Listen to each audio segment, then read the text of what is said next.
and tell Him, Lord, help us to change our life, transform our life. Teach us your ways. Lord Jesus, you said that you came to give us life, life in abundance. It is the thief who comes to steal, kill, and destroy. And surely, in our lives, there are many areas in our life where the thief has been able to steal, kill, torture us, and destroy our lives. So let us ask the Heavenly Father, we are His children, for His help to understand how we can keep the thief away from us, how we can have victory in our lives. So here we are, Almighty God, in your presence. It is your desire that none of us get lost. It is your desire that everyone comes to the knowledge of the truth and experiences that life that Jesus came to give us in abundance. So, loving Father, speak to us your word and make this preaching and teaching absolutely easy so that we are changed from being a victim to a victor. So that our lives are changed and we become conquerors, victorious, champions.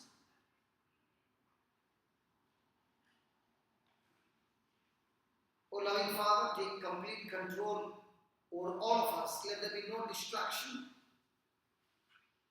but let your word flow in our midst, destroying strongholds, every deception, and let the truth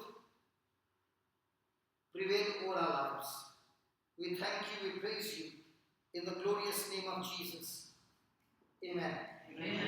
Amen. Amen. Thank you, Jesus. Thank you, Jesus. Praise God. Praise God. So Jesus said, the thief comes to kill, steal, and destroy. But I've come to give you life in abundance. So let's go to that chapter.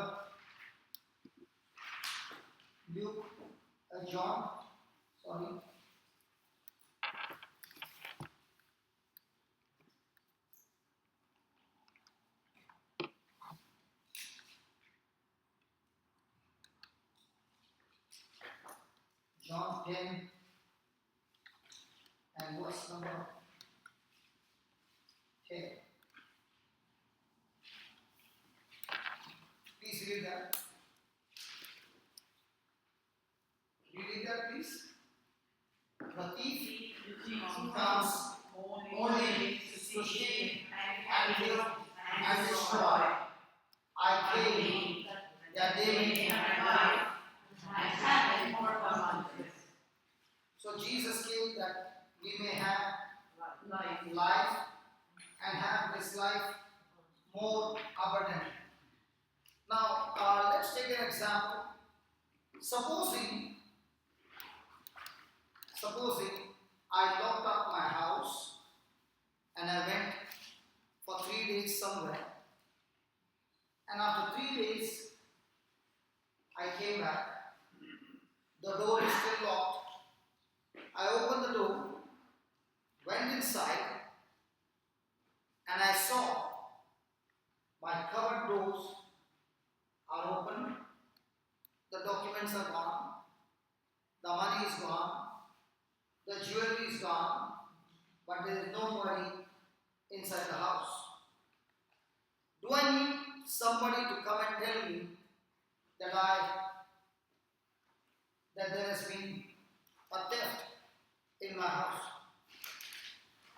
No. But the question is there been a theft in my house? Yes. Because the valuables are missing. Can I see the thief? No. No. But has it been a theft? Yes. Now the same way the Lord is saying to us this afternoon, you cannot see the thief. But has the thief stolen your health, wealth, marriage, relationship, children? Come on. Yes. But you can't see the thief. But it's going on stealing your goods. Has he caused extreme pain and sorrow in your life? Yes. That even to get a good sleep, it's difficult. So Jesus is saying, this thief who has come to steal, kill, and destroy, I've come to give you life, and life in abundance. So the question is, do you have life?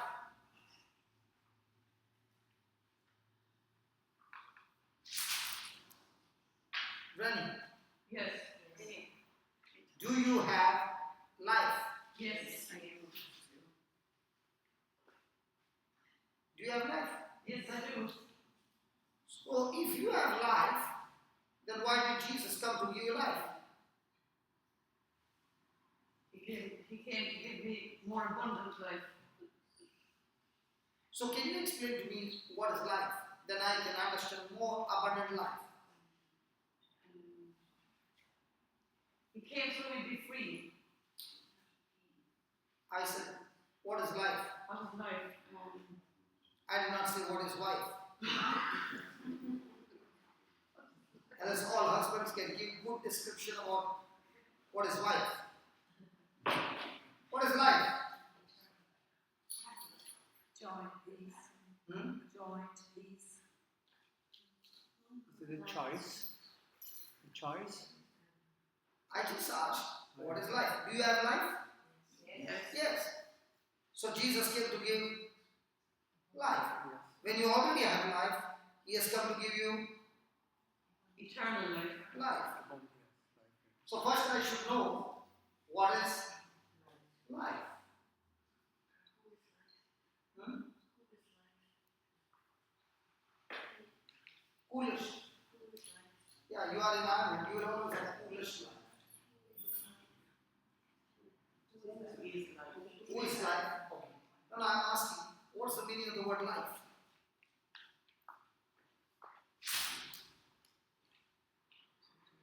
Yes, you are looking at me and smiling. You got the answer. It's very prevalent in our country because of the intermittent life. I'm sorry. It's very prevalent life today in our country because of the intermittent, people are arguing, well, when does life begin? No, I'm just asking you a simple question. You're complicating my question. What is life? Existence. Existing. Okay, write down the definition of life. Then you will come to know what did Jesus come to give. My life is the sum total. My life is the sum total of my words. Words. W-O-R-D-S. Words. Thoughts.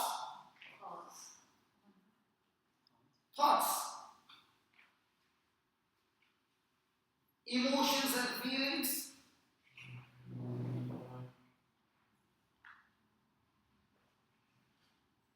My decisions.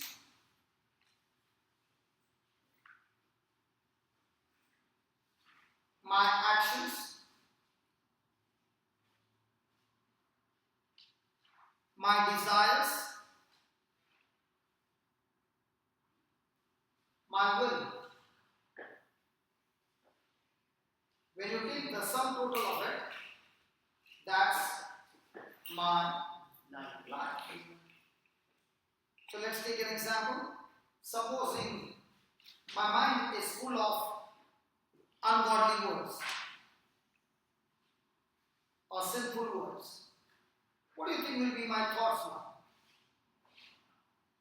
Godly, ungodly. Ungodly. Feelings, Ungodly. decisions, Ungodly. actions, Ungodly. my desires, ungodly. My will. So when I'm beginning to live that life, am I having a godly life or an ungodly life? Ungodly. So Jesus came to give me what? Life. Life. So in other words, I have life, but this life that I have is a carnal, selfish, lustful, corrupted life. And on the other side, Jesus has come to give us His life. Means what? His words, His thoughts, His teachings, His desires, His plans, His purpose to us. So to receive Jesus' life, first of all, I have to put to death my life. Means I have my own words and I have God's words. So when I start studying His word, start meditating His word, what kind of feelings will come? His. What will be my decisions? His. Now let me give you an example. Let's say I'm working in an office and there's a colleague who is working at the same level, and this person really creates a very difficult atmosphere in the office for me. Okay? All the time hurting, and my mind is filled with stress. So at that time, will I feel good about this person, or will I feel that I should give a piece of my mind once and for all? Hello? I know in Ireland you are all learning people, so difficult to explain to you. But this might be a rare case. So, what would be the natural human instinct? To retaliate or to forgive? Now, why does a person retaliate?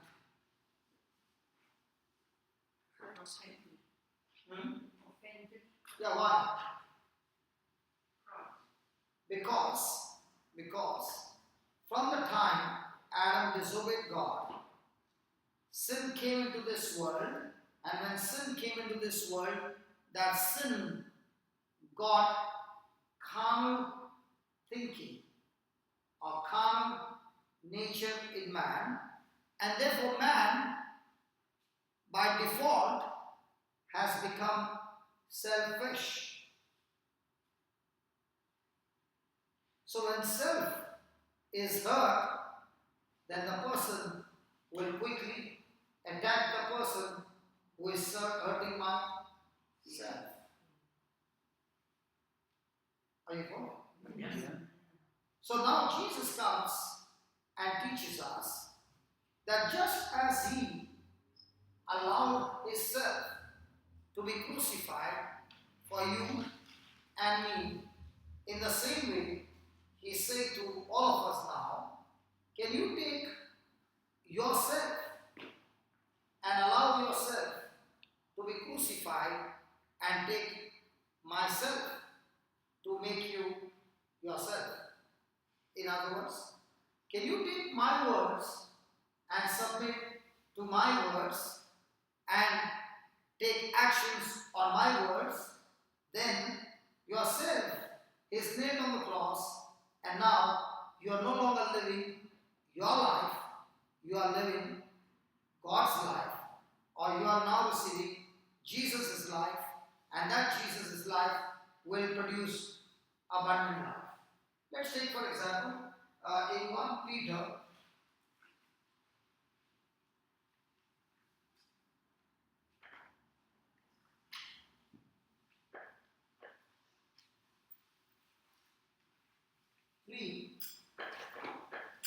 verse number 9. Can you read that, please? Do not repay Do not repay evil for evil or abuse for abuse, but on the contrary, repay with blessing. It is for this you were called that you might inherit a blessing. Now, is this a good news or a bad news? Good news. Is this good news going to manifest in everybody's life? No.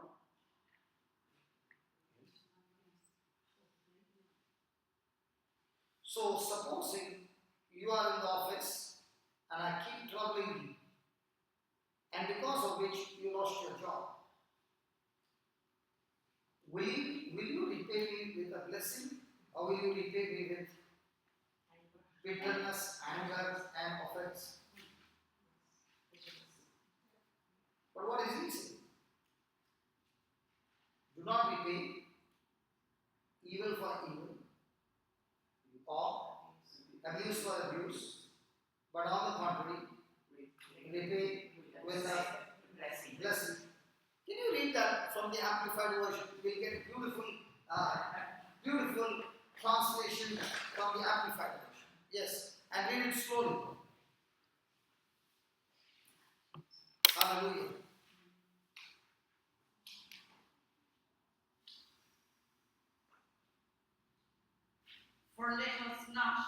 For let him who wants to enjoy life and see good days, good whether apparent or not, keep his tongue free from evil and his lips from guile, treachery, deceit. Are you reading 1 Peter 3:9? Oh, sorry, that was 10. Sorry. Never return evil for evil, Never return evil for evil, or insult for insult, or insult for insult, scolding, tongue lashing, what? tongue lashing, What's that? talking bad about Okay, talking bad about somebody, which you never do. No, there's nothing called as tongue gnashing or tongue smashing. Okay, then, berating, huh? berating, What's that? I've never heard these words. Okay, then, berating, but on the contrary, blessing, praying for their welfare, happiness, and praying for their welfare. Will you pray for my welfare when you have lost your job because of me? No. Okay. Praying for their welfare, then For their happiness will you pray for my happiness? Okay. and protection. Will you pray for my protection that my job is secure? What will you pray for? Lord, keep him unemployed all his life. Okay, then. And truly pitying and loving them. Oh my God. Okay, then. For know that to this Read that again. and truly pitying and loving them. Okay, then. For know that. Know that. Say that, know that. Say that. Know that. Okay, know that what? To this you have been called. Is there any Catholic over here? That a Catholic is called to go through all this.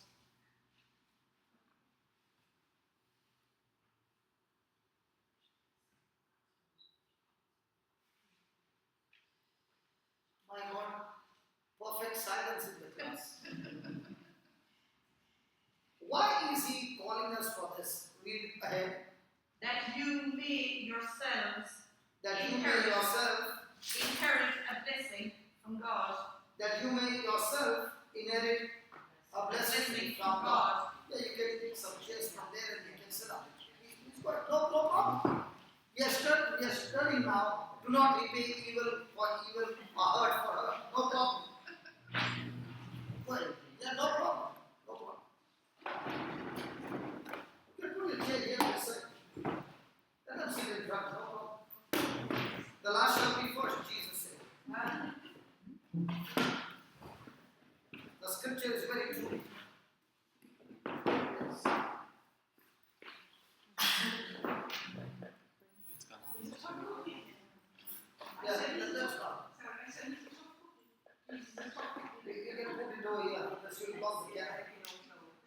Hallelujah.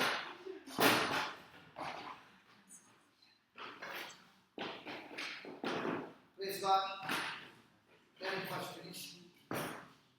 Thank you, brother.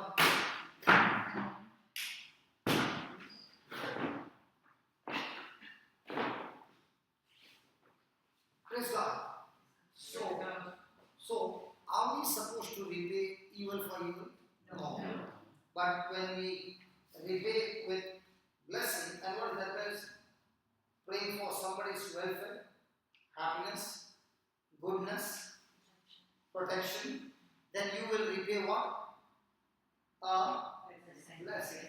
Now, in the old covenant, we know that when God created Adam, He gave him the Garden of Eden, right? Was everything provided? Yes. Come on.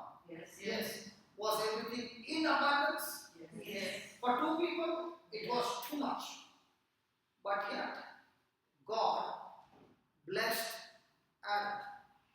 The first thing that God did was, He blessed him and said, be fruitful and multiply.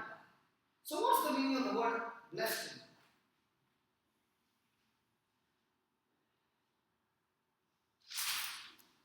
Giving a lot of insight. Agrees. Blessed him. Grace. Give me grace. Was there already in abundance? Yes. So did he need any blessing? It was not only in abundance, it was too much in abundance. So why did God bless him? Now the word blessing we can understand if we understand the word curse. Curse is an opposite of blessing. So when a person has got a curse of his life, what will curse do? For example, everything was good in the Garden of Eden, right? Health was there, wealth was there, everything was there. The moment they disobeyed God, curse came upon Adam and Eve. So the first thing that happened because of curses, they lost their relationship with God. They became spiritually dead. So they had no more connection with God. So they could only try to connect with God using their soul and not their spirit. 2. Because the curse was activated, death came into Adam and Eve, which was not there. Sickness came, disease came, sorrow came, pain came, lack came, poverty came, all these negative things came. What was the root? What was the root? Disobedience activated curse. So when a person is under curse, what happens? All that God has given him will be eaten up, destroyed by the thief, and the person will end up lacking in everything. Did you get it? So the curse is the root which produces the fruit of sickness, disease, and all those things. So now, what is blessing then? Blessing is also the root that comes from God. That when the blessing is active, every area where the person is lacking, this root will produce God's fruit. Did you get it? Yes. And that's why in the Old Testament, the children would fight to get blessing and not the property. Because the property is the fruit. Blessing is the root. Let's say the person got the property, but there is no blessing. In a few years, the property is gone. Are you following? Yeah. So that's why the father who was anointed would lay hands on his children and bless them. Means what? The anointing that had been given to the Father by which he could produce so many good things in his life. Now he wanted to release that same power upon his children, and the children would be excited to receive the blessing from the Father. Right? Now you remember Jacob and Esau? Esau was the eldest. So he would always get, the eldest son would get 2 portions of the blessing. And the younger one would get 1. So what did Jacob do? He deceived his father, Isaac, because he was blind, and took the blessing from his father. Why was he interested in the blessing? Because that blessing would produce the fruit. Now in the verse that we read, what is he saying?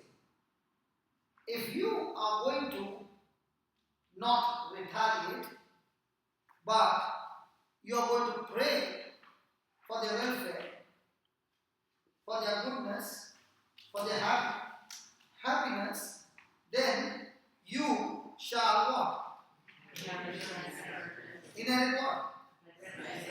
So once you understand the scripture, are you now excited, or are you now sitting with your hurt? So now what have you done?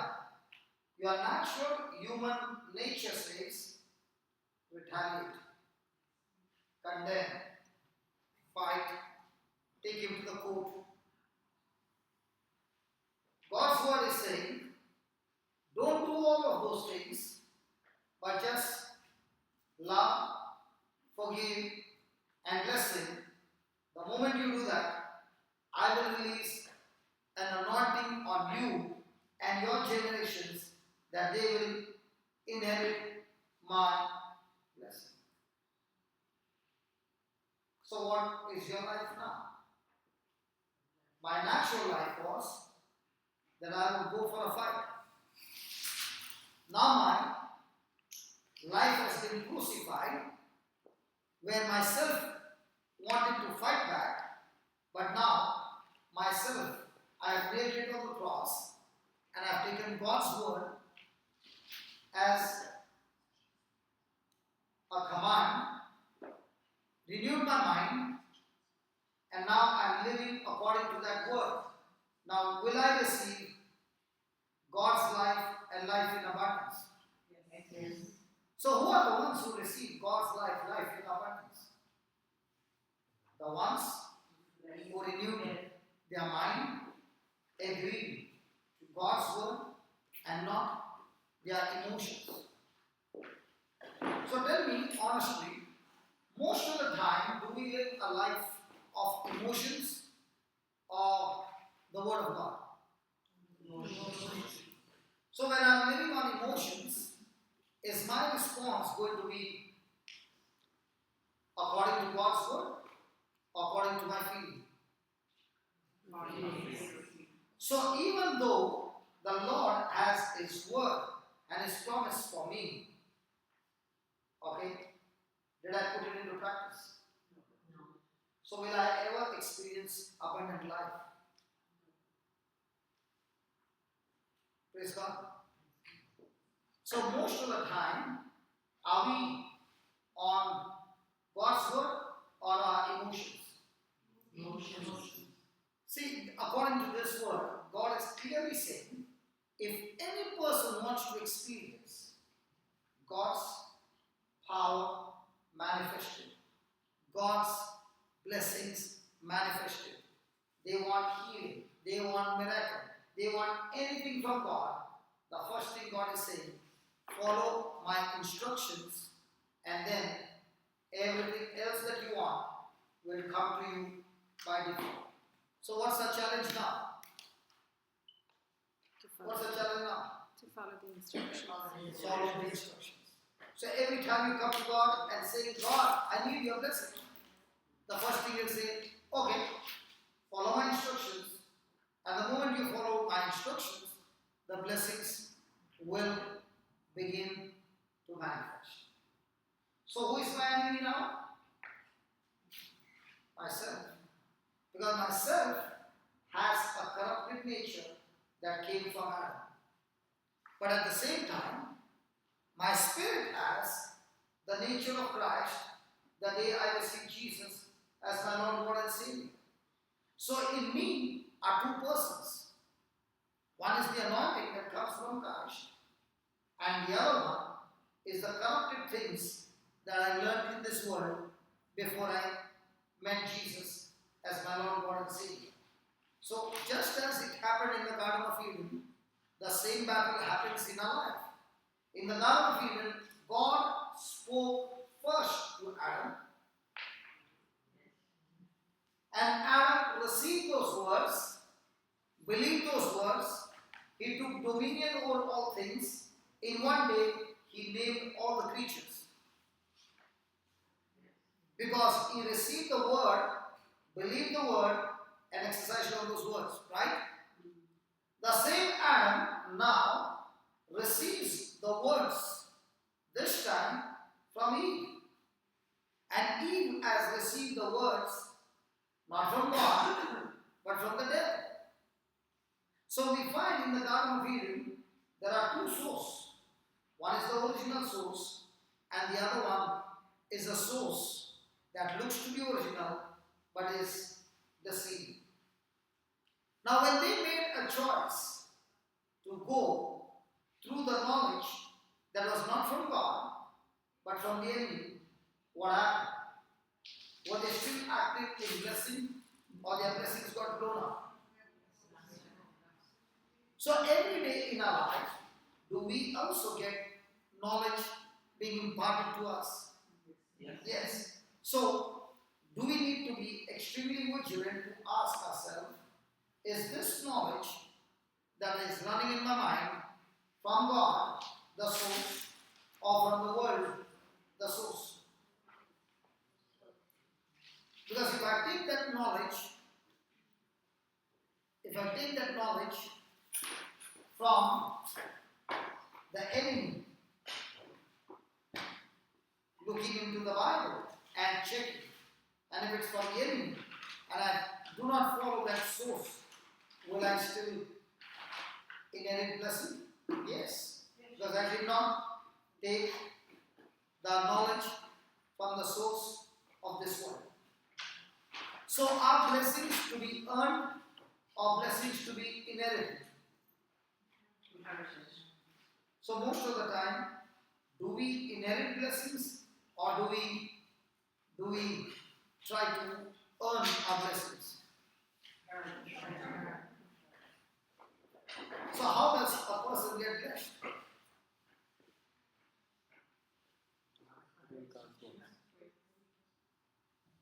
By following God's instructions, by believing God's instructions. Amen? Amen. Clear? So might be the thief has come and stolen all your goods, and you are in a very, very bad shape. Does that mean your future is over? No. You will have plenty of opportunities where unjust things will be done to you. And your first instinct is to retaliate, to repay. When you refuse to do that, that very situation which looked like coming against you has now begun to work for you.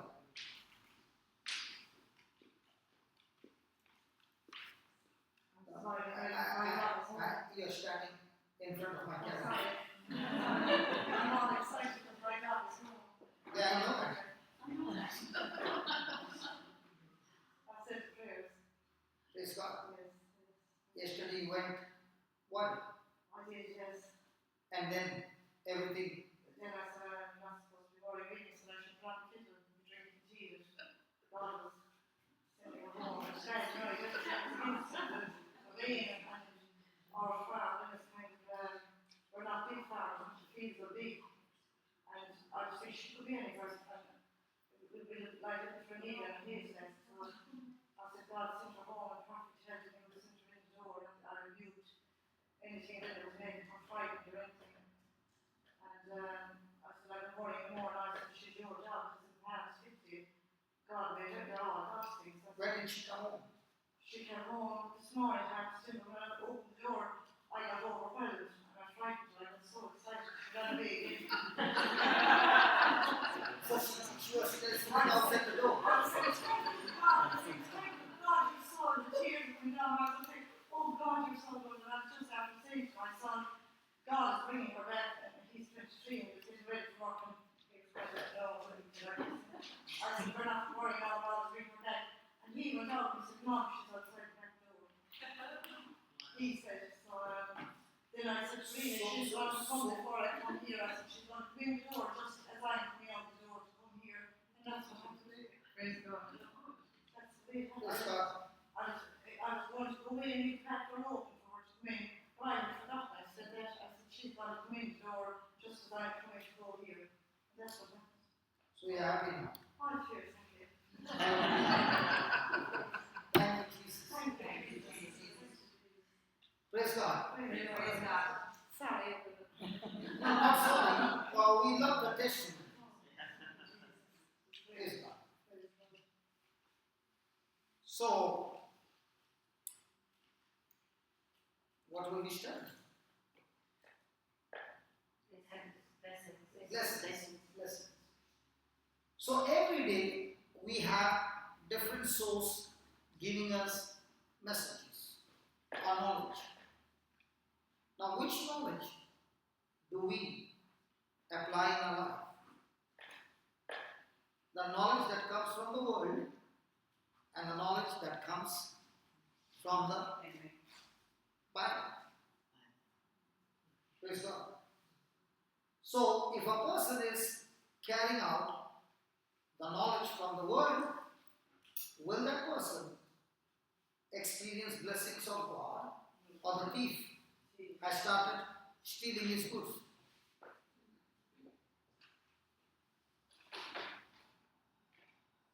Hello, can you talk to me, please?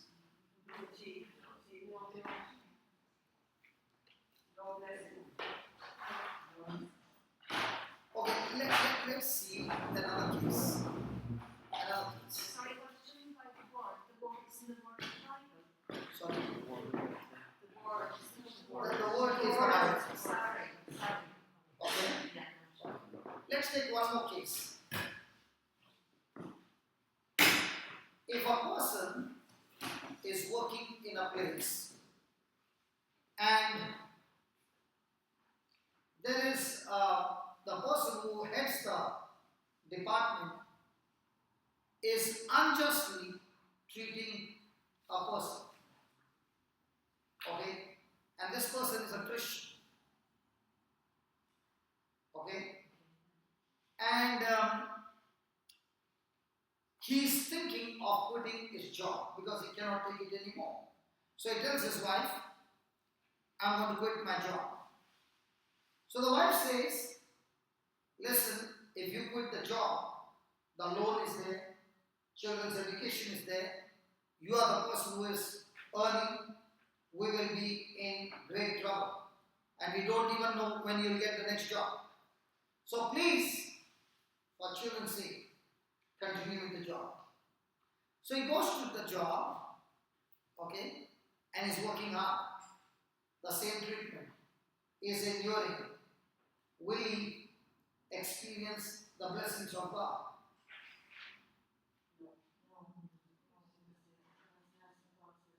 No? Oh, yes. He is going through unjust suffering and he is enduring it. Will he get blessed or not? He won't get blessed. I like that face of yours. Will he get blessed? Really? He'll get blessed if he can bless the person that's persecuting him. Okay. So let's go and read. Will that person get blessed? Okay. I don't know. I wanted to teach some other topic. God is taking us to this topic. I don't know who needs to hear this topic. I don't know. But the Lord wants His people to be free from hurts, abundant life if he's living in a life where he's not happy. He's working somewhere where he's being kept down. No. What I said was, he's still going to work. He's still enduring the pain. Okay? Will he experience the blessings of God? Because he's looking after his family, he knows he needs the job. Yeah, will he get blessed? Yes. Let me show you. The Bible says no. Okay, let's read the passage. Okay, which one is better? The word of God as the empire, out or not out, or what I say? Hello, whom do you want to make the empire? The word of God or what I say you say? Good. So let's call the empire. Okay, read 1 Peter chapter 2 verse 19. 1 Peter Chapter 2, verse 19.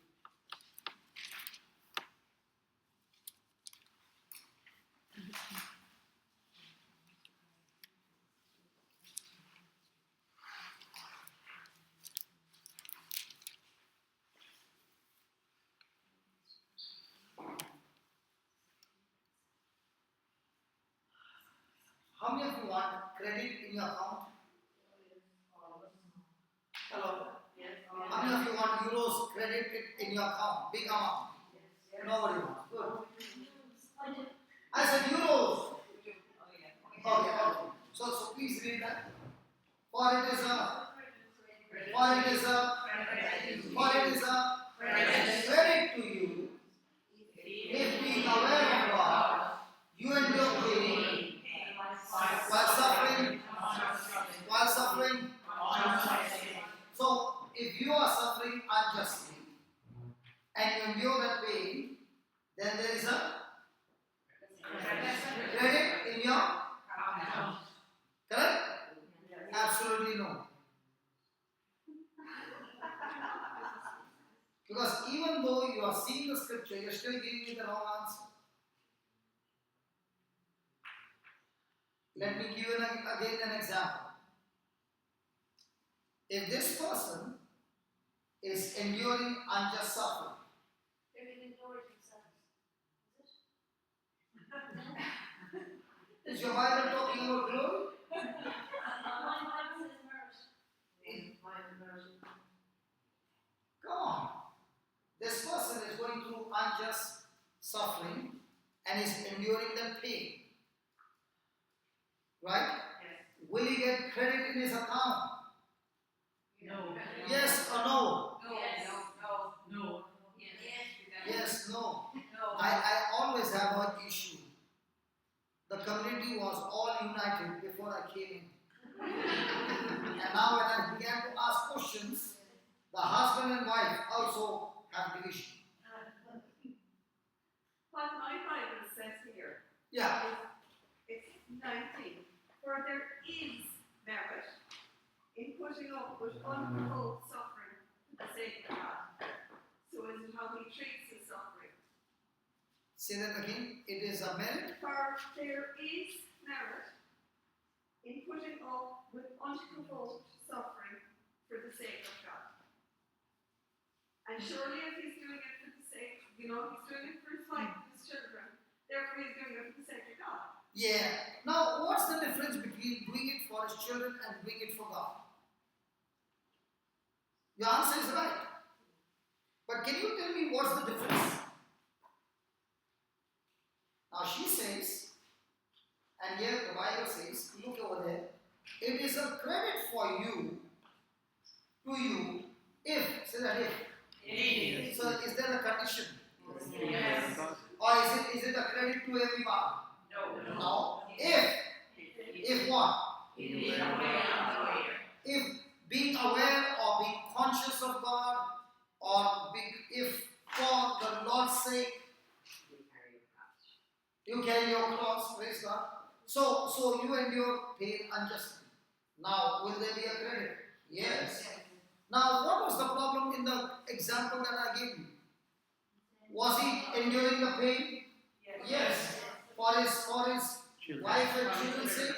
Yes. So what's the difference between a person enduring for the wife and children and the same person enduring for Jesus? Is it the same? No, it's going for the word. No? He's doing for the word. Yeah, give me the answer. Monica. Because one could be taken just with Christians, like, you know, even pagans give fish when you're trying to ask for it, but, you know, when we, like,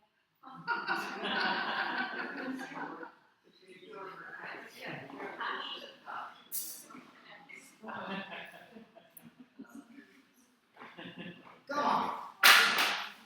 Okay, let me explain to you. Supposing he is doing it for his wife and children. Okay? And say you are the boss. And I'm doing it for my wife and children. I am doing what you asked me to do, but my attitude inside is boiling with anger, and on the outside, I will do it. No problem. We Indians have that,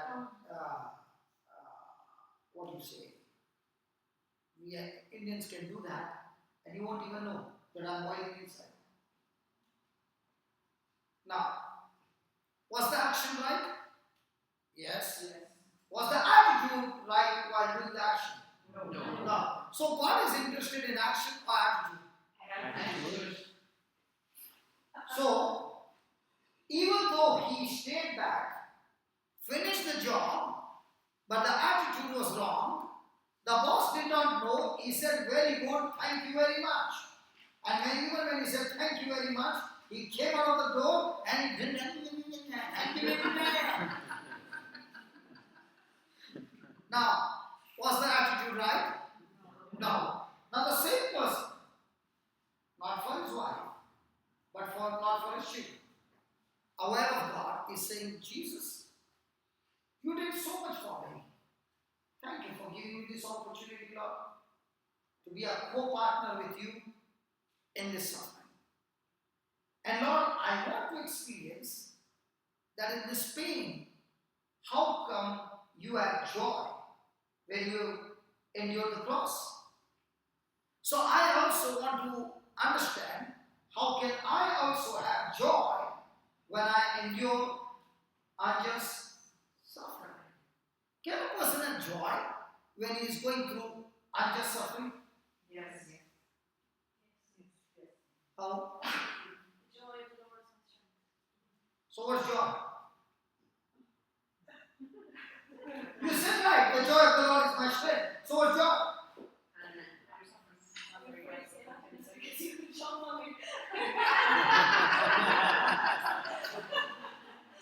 Contentment. Being able to rise above. Sorry? Being able to rise above your It's situation. joy. It's an attitude.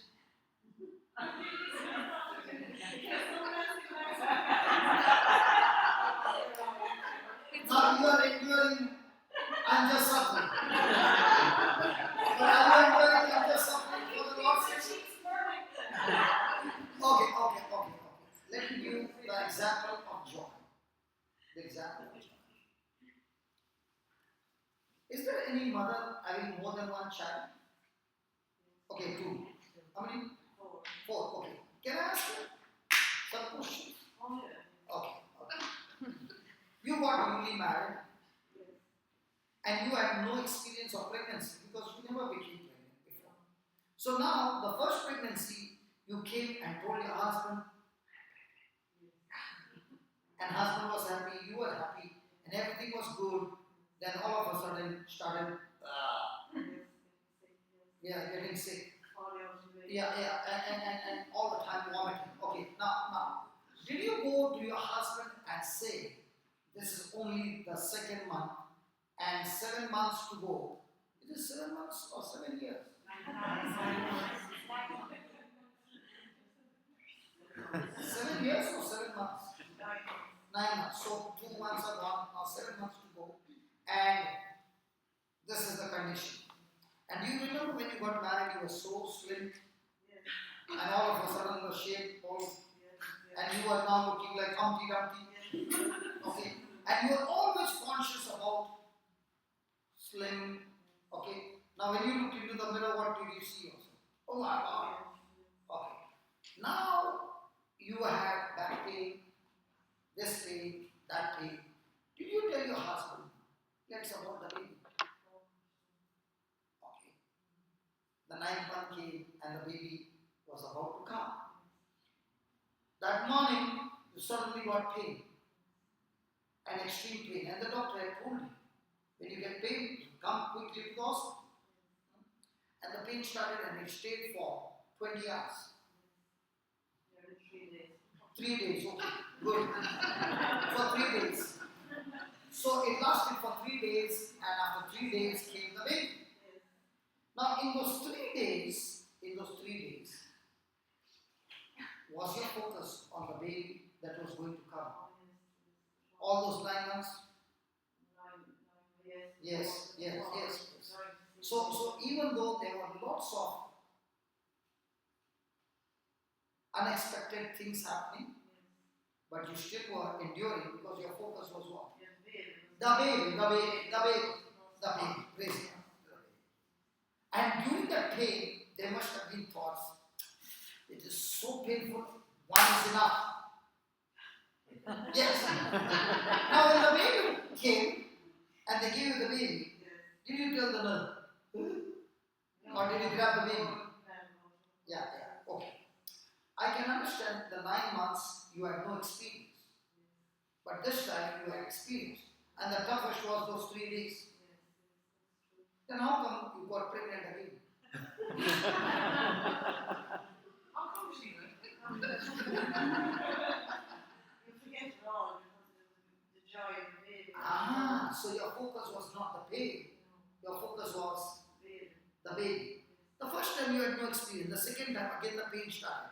Now this time when the pain started, you are excited because now you came to know, hey, when the pain comes, it's time to give birth to my miracle. So now you are looking at pain, not as pain, but excitement. Time for my baby to come out. So now with that understanding, do you have your focus on the baby? Yes. And what's the indication? The pain.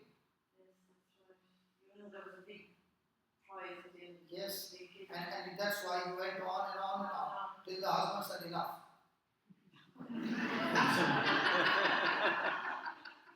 Others would have gone a bit more. Hallelujah. Are you following? Yes. So, did the pain stop you from your desire? Did your complication stop you from the desire? In the same way, when Jesus was looking at the cross, he was looking at you and me, that we will be saved. And that's why he had joy. He never looked at the situation. He looked beyond. So when a person is going through unjust suffering and is enduring that pain, if he's enduring that pain with Jesus in his mind, then he's enduring that pain and saying, Jesus, I want to experience your strength, your joy in the midst of this pain. But if the person's mind is not focused on Jesus, but on situations and circumstances, then his actions might be right, but his attitude will have grumbling, murmuring, complaining, and anger. Are you following? Yes. So, when a person goes through unjust suffering, is it an advantage and an opportunity to, first of all, become more like Jesus? Yes. To experience more and more of His grace? Yes. And to experience more and more of His reward? Yes. And to get credit in your account? Yes. So how many credits have been blown up?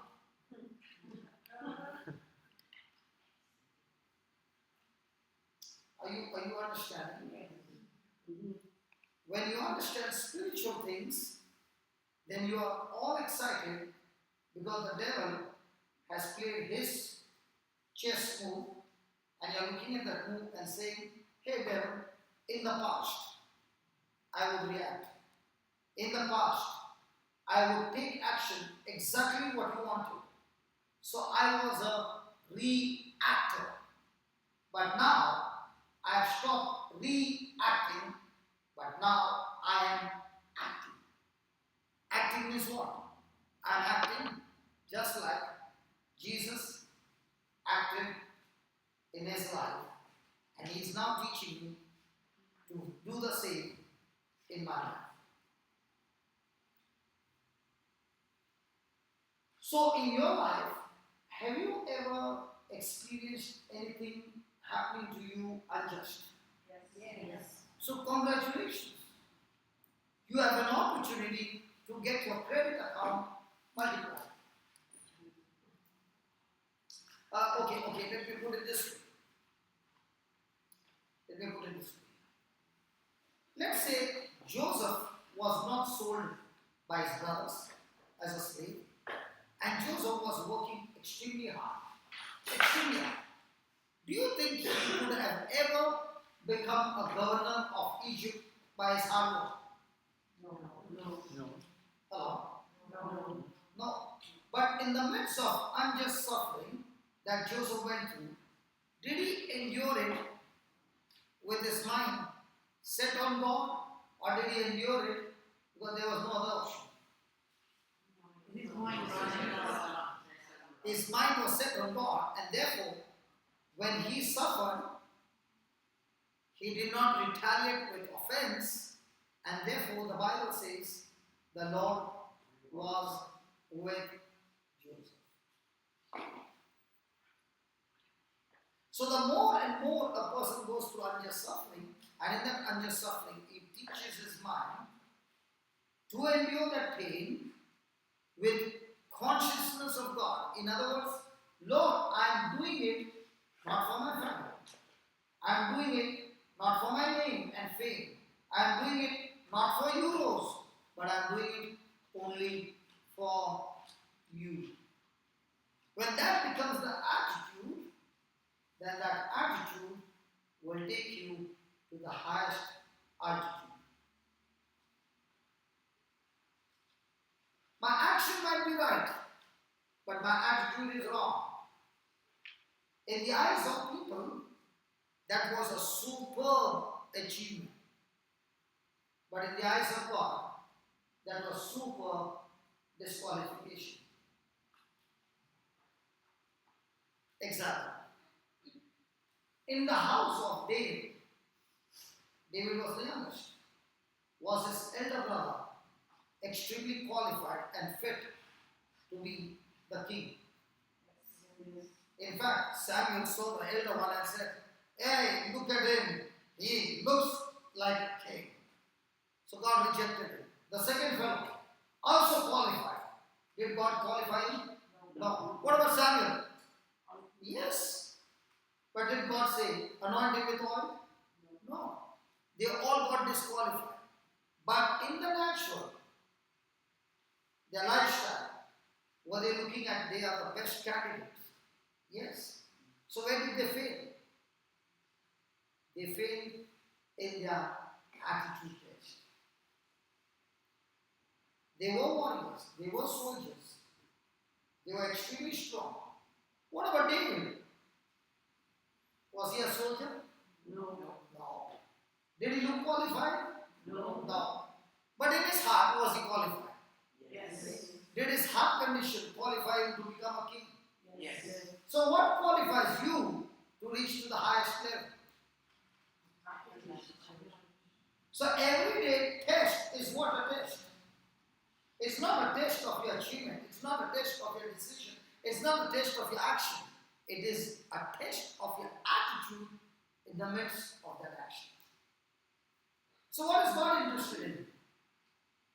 How many hours you got up and prayed?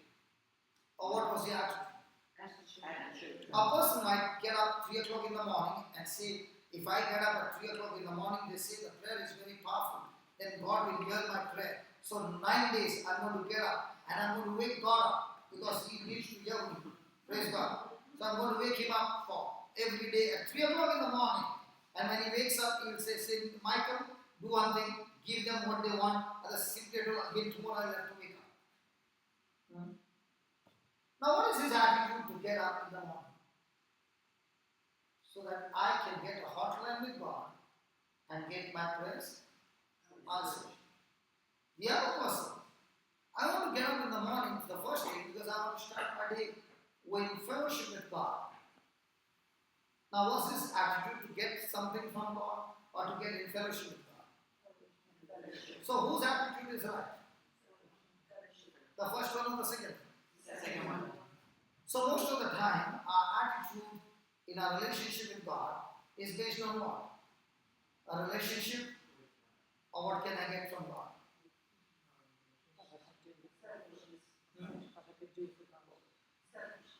Selfishness. So in the eyes of people, this lady, she gets up in the morning and prays for 3 hours. The other person might be getting up at 7 o'clock, having a great time of relationship with God. In the eyes of people who got qualified, the one who got up in the morning, 3 o'clock, and prayed for 3 hours. But in the eyes of God, who got qualified? The one who had the right attitude.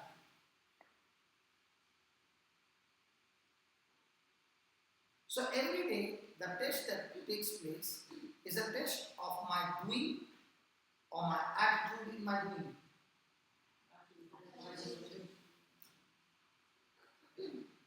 So where do we get grown up?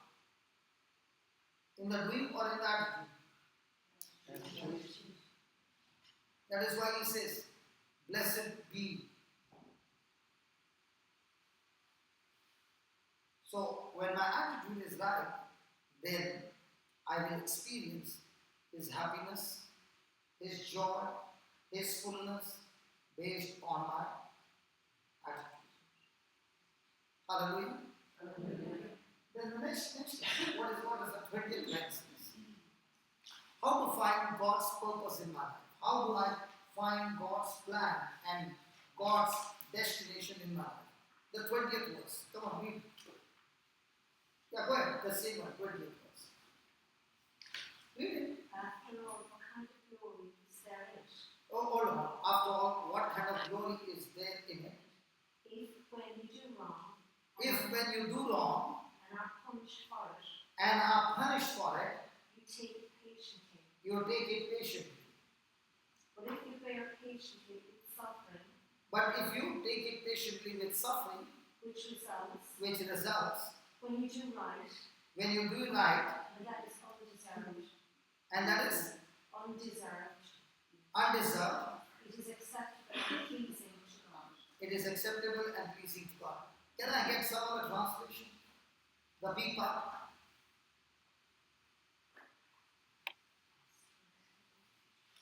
Yeah, go ahead. Reading. Go ahead. After all, Yeah, go ahead. after all, what kind of glory is there in it if, when you do wrong and are punished for it, you take it patiently? But if you bear patiently with suffering, But if you bear patiently with suffering, which results which results when you do right, when you do right, and that is undeserved, and that is undeserved, okay. it is acceptable and pleasing to God. You read the same translation. You got another translation? Same. Yeah, somebody else? For God called you to do good, Okay. For God called you to do good, even if even if it means it means suffering. suffering. Just as Christ Just as Christ suffered suffered for you. for you. He is your example. No, you are reading the 21st verse. No, that's still the 21st chapter. I'm telling the 20th verse. Yeah. Or you do the 20th. Yeah. course, you get no credit for being patient if you are beaten for doing wrong. But if you suffer for doing good But if you suffer for doing good and endure it patiently, and endure it patiently, God is pleased with you. God is pleased with you. Some Bible says you are in God's approval. God approves of you. Yeah? You are in God's approval. God is pleased with you. You are in God's plan. You are in God's purpose. Now the question is, when I am obeying God and I'm doing it right, and somebody comes and stops me and gets me into trouble where now I'm enduring unjustly and I'm being punished for doing good, can the person keep his mouth shut? No. Have you been to school? When the teacher punished you when you did wrong, did you open your mouth? You said, I'm sorry. You did something wrong and the teacher began to punish you for doing wrong. You will keep your mouth shut and you will say, I deserve it. Okay? And let's say, really you would have been the coolest student in school. Never troubled anybody. Okay, now, supposing you were all the time troubling the teacher, but that day, I did the mischief and you got caught. And the teacher is going to punish you. This time you did not do. Are you going to keep your mouth shut? No, I'm going to tell the teacher. Do you understand? The Bible says, if you keep your mouth shut and take it patiently, then God will open His plan, His purpose for you. So if you're being persecuted unjustly and you have the right attitude, Go slow. If you have been persecuted unjustly and you have the right attitude, and you have the right right attitude, okay, God is going to bless you. not only bless you, He'll promote you beyond your imagination. Please understand what we are talking about is my works against God's works. When I'm working hard with my own attitude, I go this way. But when I'm working hard with consciousness of God and bearing unjustly, then the promotion is not this much, it hits the ceiling. Because when a person is doing out of God consciousness and having the right attitude, it activates the favor of God. And remember, favor of God can achieve in one day what it achieves in one day. A person cannot achieve it in his lifetime. Okay, let's put it this way. That morning, Joseph must have got up from his sleep. Where is he? He is in the prison. Okay? Could he ever think that by evening he would be the second in command of Egypt? No. But did it happen? Yes.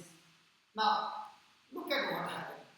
The prisoner whom Joseph had held, he had forgotten about him for 2 years. Right? When you help somebody and that somebody was supposed to help you and that person has forgotten you, what is my attitude towards that person? You help somebody and you are expecting that somebody to go and help you now, and that person forgot you for 2 years. What will be my attitude towards that person?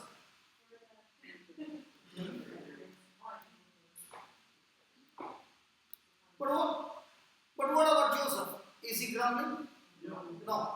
Because he did not grumble, waited 2 years patiently, God used that same person who forgot to get him to the palace. See, listen. God has already planned people to come into my life who are going to take me to God's destination.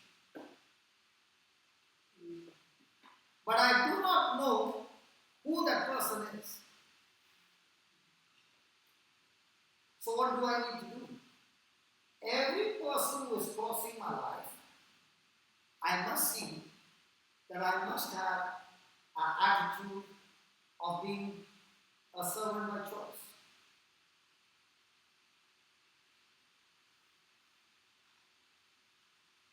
Okay? So when I have served somebody with a servant's heart, by choice, not by force, that same person in the future will take me to God's destination. Did Joseph ever think that this prisoner in the prison, whom I'm going to interpret the dream 2 years later on, is going to take me to the palace? I remember when I was in India, in a place, my brother Amal's dad comes for the meetings. I did not know my brother Amal. His father brought him. He brought him because he needed a surgery in his back. And my brother Amal, knowing that he is from the medical department, praise God, he knew exactly what was the problem with his back and how serious it was. Brother, you have to raise the camera.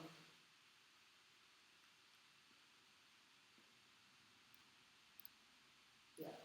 Praise God. So he knew that surgery is a must. So when his father brought him, he said, my son has this problem. And I told his father, let him sit and listen to the word, and then I will call him. Now, Brother Amar at that time did not know me, neither did he know the way I teach. Now, has his dad brought him with a mindset that you can get healed over here? Yes. So, in his mind is to listen to the word or to get his healing. Get his healing. So now what have I told him? I will pray for you later on. First sit and listen to the word. Now can that get a person into offense? Yes. I desired that this man should lay hands on me, and instead of laying hands on me, he's saying sit down there and listen to the word. And he sits down for 1.5 hours to 2 hours. Might be he came for 15 minutes. And now he's sitting for 2 hours. Can it get him offended? After 2 hours, I called him. I said, come. And when we prayed, from that day till today, his back is absolutely perfect. Now he goes home and begins to wonder, because medically he knows he needs a surgery. What is it that this brother did this? Hallelujah. And I remember teaching on, you can speak to the mountain.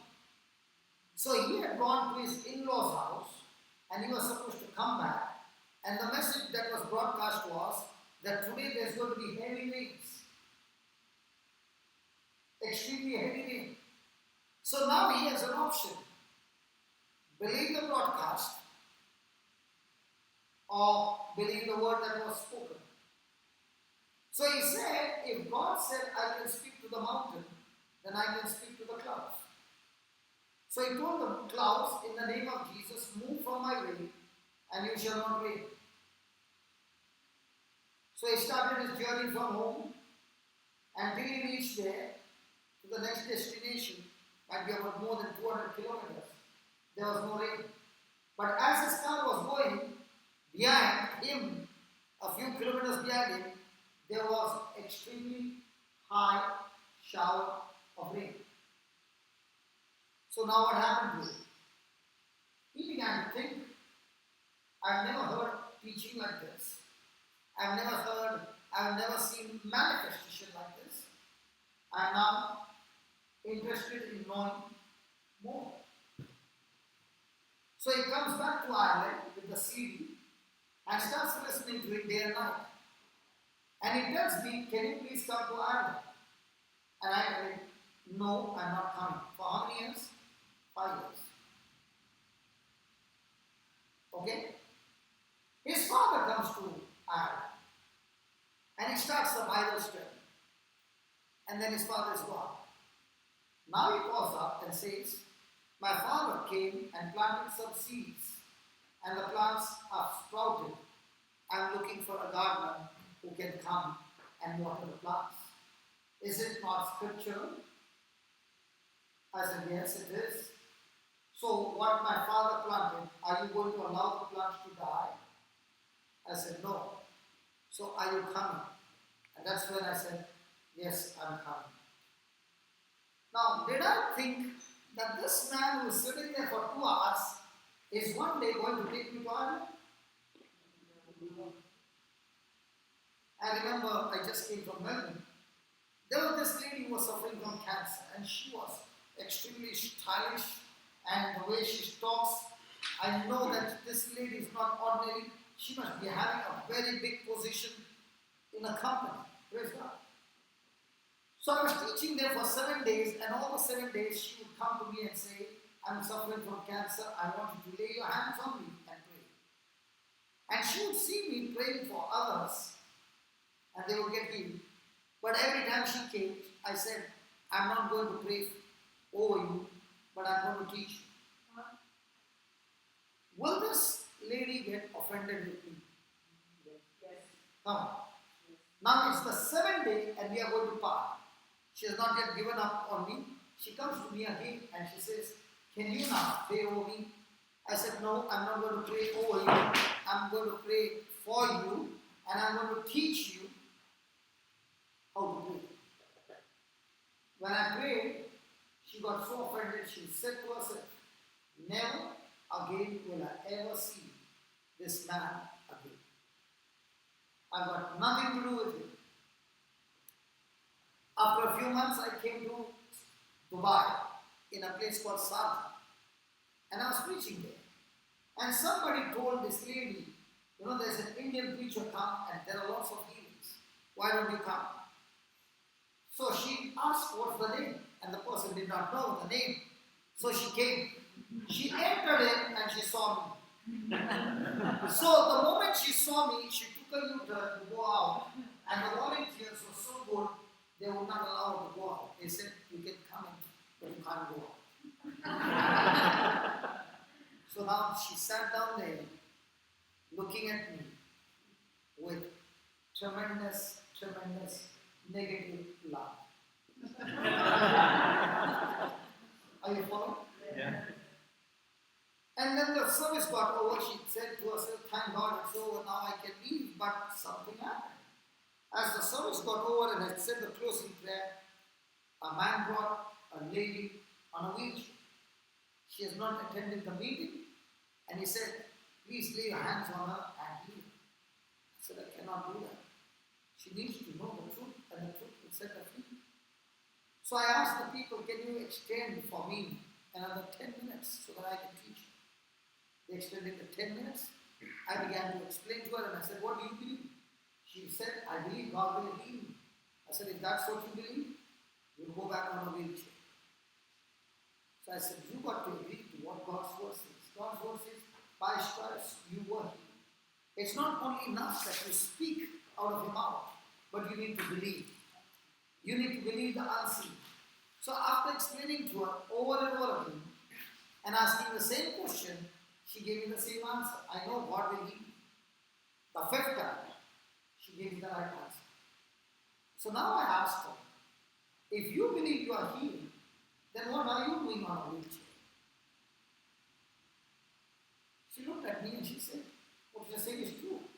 If I believe I'm healed, I'm not supposed to be sitting on a wheelchair. So she grabbed my hand and she tried to stand up. And holding on to my hand, she stood up. And I told her to walk. And she began to walk. She began to now nearly fast walking, not running, but fast walking. And this lady who was sitting there saw the whole thing. And she now began to realize that if this lady was taught the scriptures and she got out of a wheelchair, I can get out of my cancer if I pay attention to what is said. So she came to me and she said, "Can you please forgive me?" I said, "What for?" Because I was really annoyed with you. I thought you were very proud. But now I realize you are not proud. I was proud because I had my own mindset and was not willing to learn. So she said, "Can I come and visit you tomorrow?" I said, "You will not only visit me when I'm there sitting for counseling and people need healing. I'm going to teach you and you're going to heal them one by one." So the next morning she was there. And there were some people who came and I began to teach her and those people got healed. Now she was all excited. And she said, I told her, "Where's your husband?" She said, "He's in Australia." "And where are you?" "I'm working in Dubai." And she said, "I've got a very big job, so I cannot resign. They have got a bond signed, and if I leave the job, I'll be in trouble." So I said, "Don't you think you should go back to Australia now?" She said, "Yeah." So I said, "Father, in the name of Jesus, let the boss fire her from this job. Thank you, Lord, for answering my prayer. If she can't leave, let the boss fire her." So when I came the next month, she said, "Brother, your prayers got answered." I said, "What happened?" "They fired me." So she said, "I can go to Australia, but I've got 3 months free stay with salary."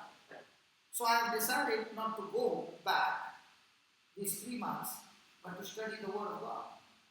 And that's how she landed in Australia. And she began to call me, "Come to Australia." And that's how I landed up in Australia. And now from Melbourne, this time I went to 4 cities. In the month of August, I'm going to more new cities. Through whom? The very person who hated me. Are you following? Yes. So God, to do His purpose, will always use people. Satan, to do his purpose, will always use people. So when people come your path, you must question yourself. Whatever this person is saying, if I'm willing to agree to what that person is saying, was that person speaking or instructing me to do something from the Word of God, or was it opposite? If it is opposite, then that person is leading me away from God and taking me to Satan's destination, never God's destination. Hallelujah. So, once you understand this, do I need to go and search for people who is going to take me to where? No. My job is that every person walking into my life, I don't know which one, whom God has chosen to take me to his destination. So everybody who crosses my path, I must ask a question. In this relationship that I had with this person, was I a taker or a giver? Joseph was a giver. And because he was a giver, the person who received took him to the next level. Because he planted the seed. Most of the time, are we interested in giving or taking? Well, let's be honest. Taking or giving? Taking. And because we are more interested in taking, we are no longer going into God's destination, but the destination of the world. What did you read just now? You read, "It is of great credit to you or great glory to you that when you are doing right and yet you are being punished, you are being persecuted, you are going through unjust treatment, and you are still continuing to do good, then God is saying, you are in God's path, you are in God's destination, and you are going to see God's glory."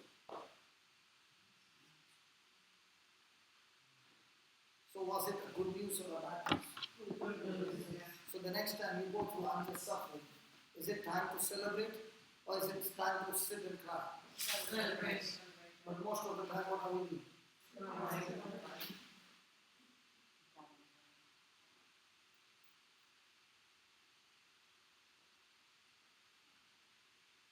So when you look into Joseph's life, I found some secrets. You can write it down.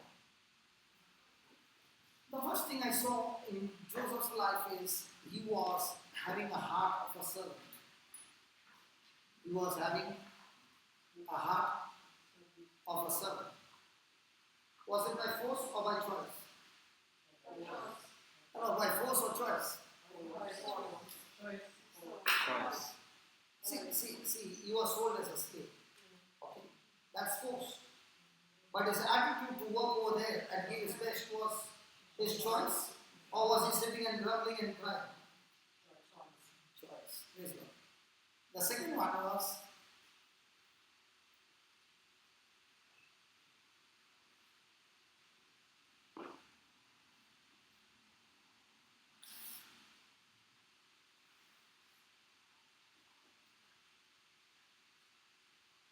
a person whom he helped, a person whom he helped, led him to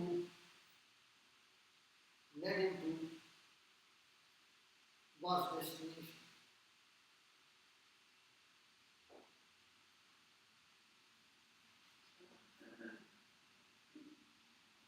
And third, the quality of his service. The quality of his service decided the timing of his promotion, decided the timing of his promotion.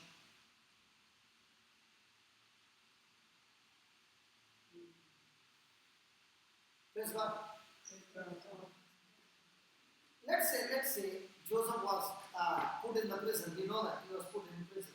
Was he put in prison unjustly? Yes. Did he grumble? No. Did he open his mouth? No. Did he take it patiently? Yes. What would we do? Was he angry with the Egyptian master? With his wife? Well, the Bible clearly says the Lord was with Joseph. And the Bible also says, when a person hates his brother, he is a murderer. So if Joseph had to hate his master, would that mean that the Lord would be with him? No. So that means clearly Joseph was not having hatred towards his master, neither his wife. Now, when he was in the prison, was it his job to look after all the prisoners? No. That was not his job. Did he take a job of his own? Would he get any salary? No.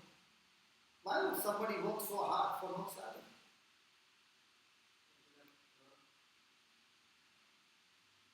In a prison, love for God.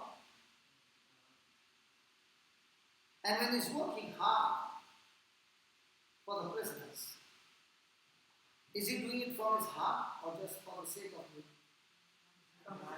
How do you know? Because when he's serving, he finds there are two prisoners who are already sad. So he's not only serving, but he can even see the condition of each and every prisoner. So he begins to question them and he begins to interpret their dream, solves their problem. Nowhere in the Bible has Joseph opened his mouth and spoken about his brothers. This is the first time he's speaking to the prisoner. And he's saying, when you go to the palace, remember me. And tell the king, I was illegally kidnapped and brought to Egypt. What would we say? Hey, what would we say? Would we say we were illegally kidnapped and brought? Or would we say the whole story of our brothers? Why is he not saying about his brothers?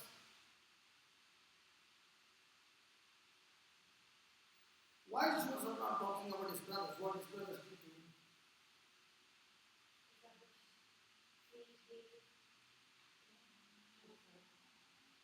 So shouldn't he say?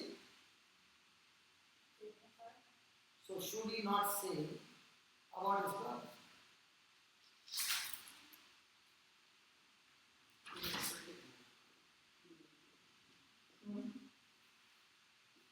The answer is right.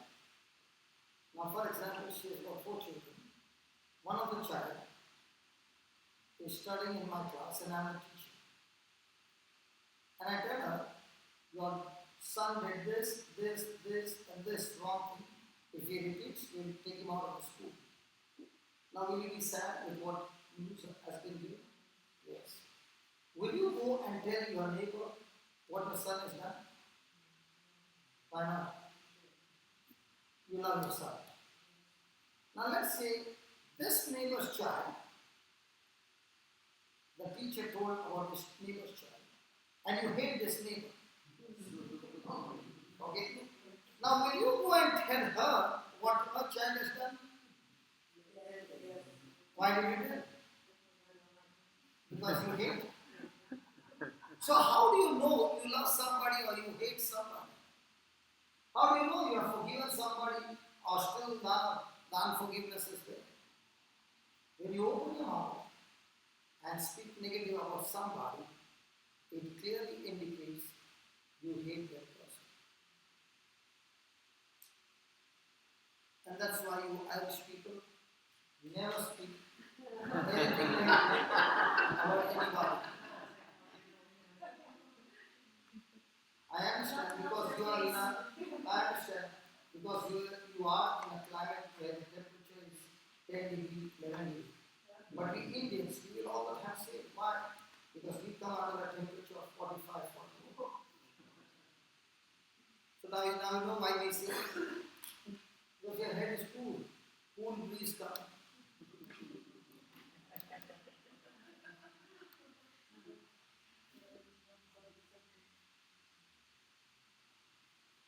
So he did not say anything against them. It's a proof that he loves them. And because he loves them, and he loves everybody, he is willing to take any job with no salary. So, in other words, he wants to serve mankind, not because he'll get a salary, but because of love. So, do we serve because of love, or do we serve because what's going to be my benefit?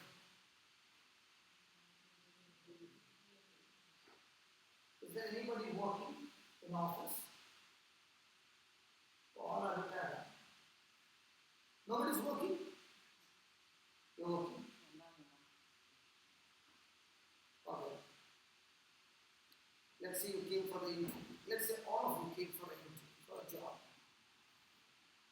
And my question to you is, why should I give you this job? What would be your answer?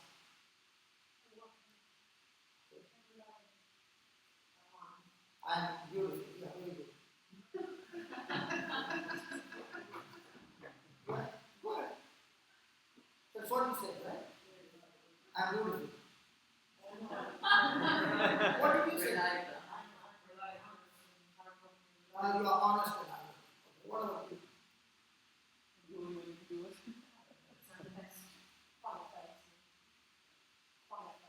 Qualified. Skilled. Monica has put her head down. When the oral exams come, she puts her head down. Yeah, brother, Hardworking. hardworking, Experience. experienced. You need a job. Do you know why people give a job? The reason they give a job is because they got a problem and they're looking for somebody who can solve their problem. That's all. If they have no job, if they have no problem, you get fired. The reason they give you a job is only because they got a problem. And you are saying, I am willing to solve your problem, and here is my certificate that speaks about my skill. So how many people go to work with the mindset that I am supposed to solve the problem? And how many people go to work that I must work for 1 hour or 8 hours? Then I will get 8 hours euro.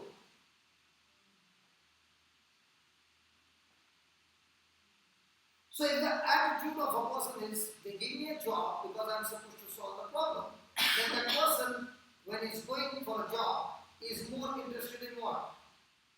Solving as many problems as he can quickly. And if he's able to solve quickly with the wisdom, then the company always gives him a promotion because he is a credit or is an asset to the company.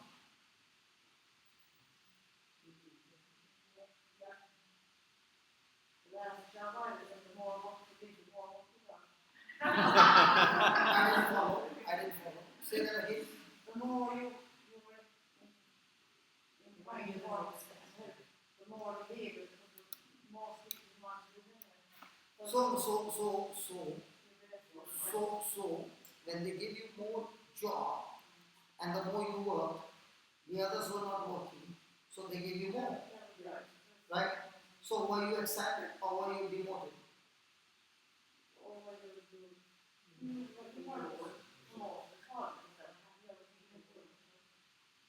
So were you happy that they gave you more job? Sometimes, When they gave you more job, did they challenge you to get the full potential out of it? See, the potential of a person will never come out when he's comfortable. The real potential of a person comes out when you have a very tough job and a tough boss who knows how to squeeze and get the best out of you. If you're looking for a person who is very lenient, you will never grow. But if you're with a person who is extremely intelligent, extremely qualified, and extremely strict, and extremely quality mindset, when you work under him, you will learn things that will profit you for your lifetime. If you see me standing here from morning till night, and you don't see me getting tired, it's because I worked on a machine 12 hours, 14 hours a day, every day. If you see me standing here without a coat and I'm going out everywhere and I'm not feeling cold, it's because I worked on a furnace with a temperature of 945 degrees, where the room temperature was 58 to 60 degrees. So I've come through tough training before God could give me the preaching. So yesterday when I traveled all the way for more than, I think, quite a long, many hours, and then I reached to the hotel at 12:30, 1:30, I was ready with my bath, lunch, and at 2 o'clock we started right up to 10 o'clock. Why? God had to train me. So when you are in a difficult environment, uncomfortable environment, if your mindset is of grumbling, murmuring, complaining, you are already saying, I am a victim in this place. But if you are all excited and saying, God, I am so happy that you are going to give me more strength, more wisdom, more teaching and more knowledge, and I am all excited to work over here. Now you are already having a mindset of a victim. So most of the time, our human mindset is still looking for comfort or uncomfort. The That's why we never grow. Where did Joseph grow? If he was in his father's house, would he grow? No. Because he was put in Egypt. Did he get the knowledge what he did not have in his father's house? Did that help him to be an excellent second in command? So before God could give him the position, did God have to train him? So if you are going through some uncomfort and painful situation, remember, you have not yet reached your destination. You are just in a training coaching class.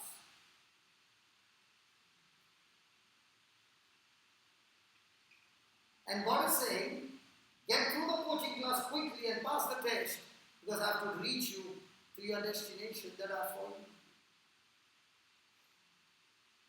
So how many of us take challenges of life to learn new things, and how many of us take challenges of life with a negative attitude? Because we have been trained. Anything negative is evil. But you ask this mother, when she went through her labor pain, the labor pain said, get excited, it's time for you to give birth to your miracle. Same labor pain.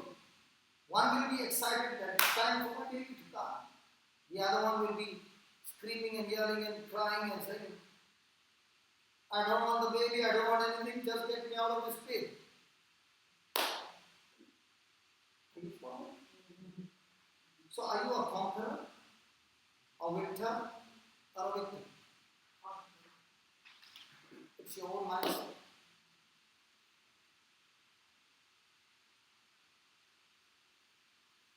Thank you, Jesus. Thank you, Jesus. I think we should study some more wisdom keys. Can I give you some more wisdom keys? Which can help you? Oh. Did this help you? Yes.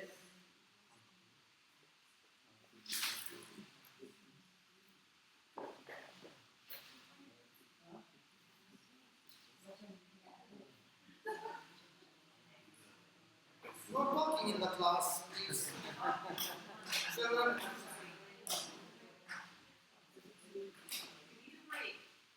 Do you you need need a break?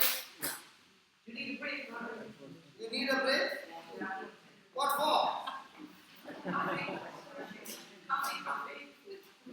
Okay, you can write and then we take a break. You can first write and then we can take a break. Just write down and then we take a break. Only 5 lines. Okay? The secret of my future. The secret of my future is hidden in my daily routine. In my daily routine.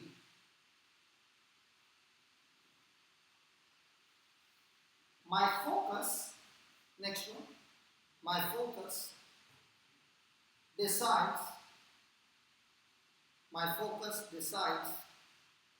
my feelings.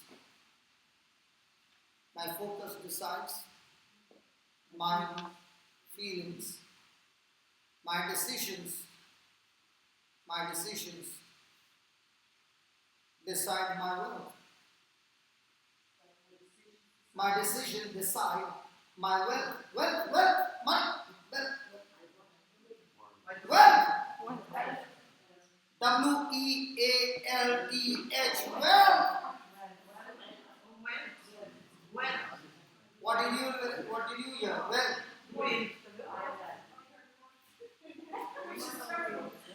What did you hear?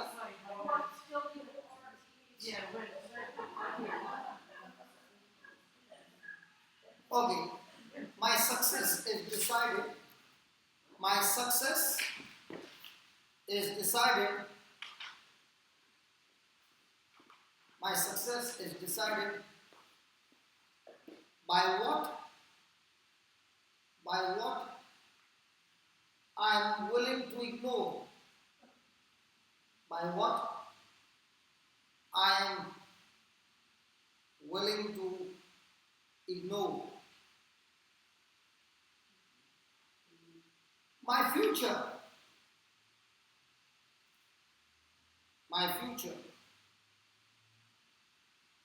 is decided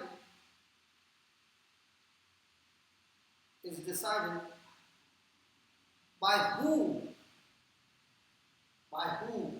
I choose to believe.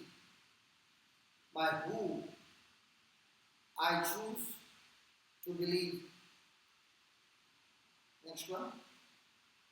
What I am willing to walk away from, what I am willing to walk away from determines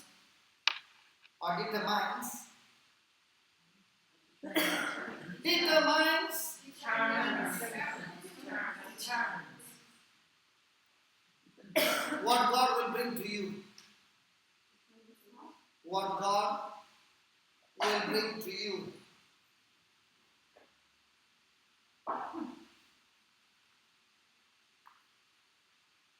The reward of pain. The reward of pain is the willingness to change. Is the willingness to change. Anything that keeps my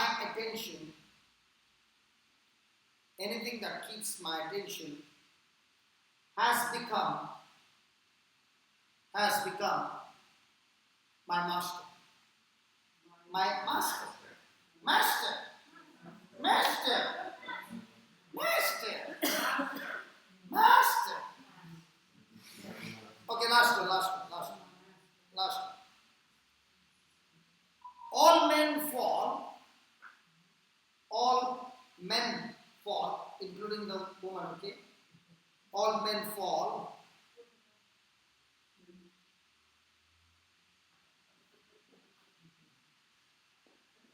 Can you explain that?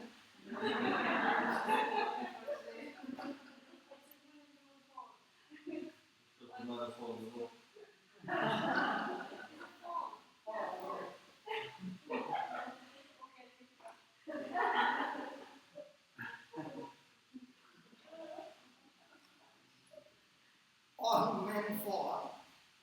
The great ones get back up. The great ones get back up. Can you write 2 more lines if you don't mind? Warfare.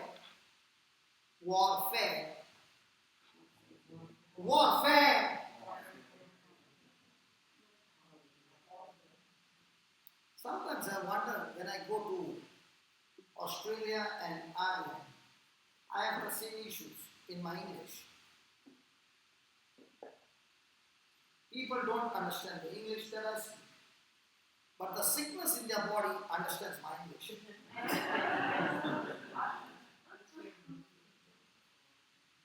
And that surprises me. When I open my mouth and I speak my English, the demons and the sicknesses, they obey me in the name of Jesus. Even though people don't understand my English, they understand. Okay, warfare always surround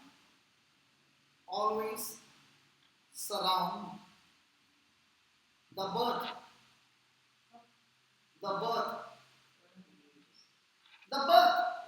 B-I-R-T-H, birth. If somebody understood, please, can you open your mouth and speak that word, please? I don't understand. When you are writing, you don't understand my English. When you don't write, you are understanding of my English.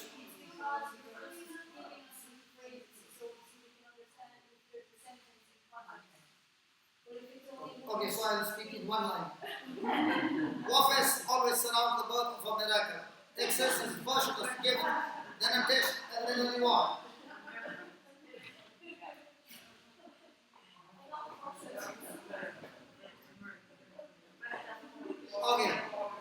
warfare always surrounds the birth of a miracle. Last one. Last one. Access, ACCESS. What do you say there? Access. Good. Is first a gift. Is first a gift. Gift. Is first a gift. Gift. Is first a gift. Gift. G-I-F-T. Gift. I wonder, all these people who are around the world who are going to watch this, they are going to say, the whole class they understood, only while writing they don't understand. It's going worldwide. Please be careful. Access is first a gift, then a test, then a test,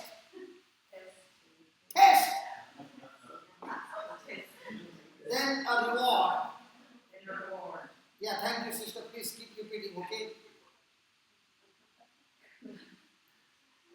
When you let go of what is in your hand, when you let go of what is in your hand,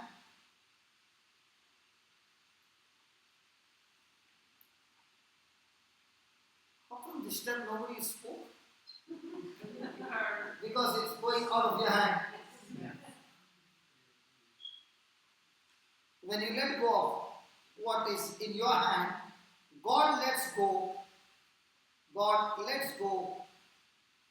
of what is in His hand.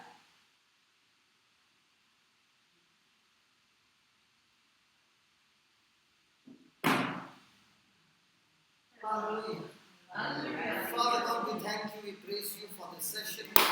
Lord, thank you for showing us the wisdom keys, the truths.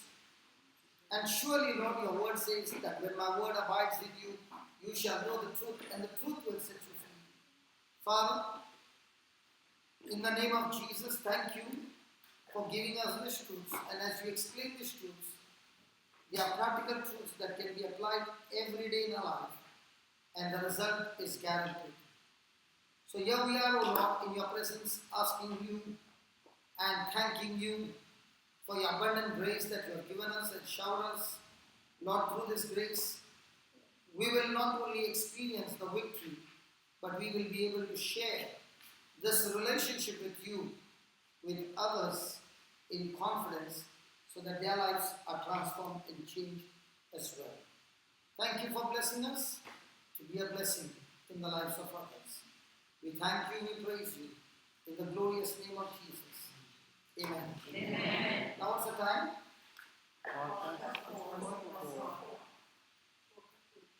4:15. What time we are going to close? 6 o'clock. Okay. So you got only 15 minutes break. And if the class starts at 4:30, then we wind up at 6:30. And if the class starts at 4:40, then we wind up at 7 o'clock. So you better think.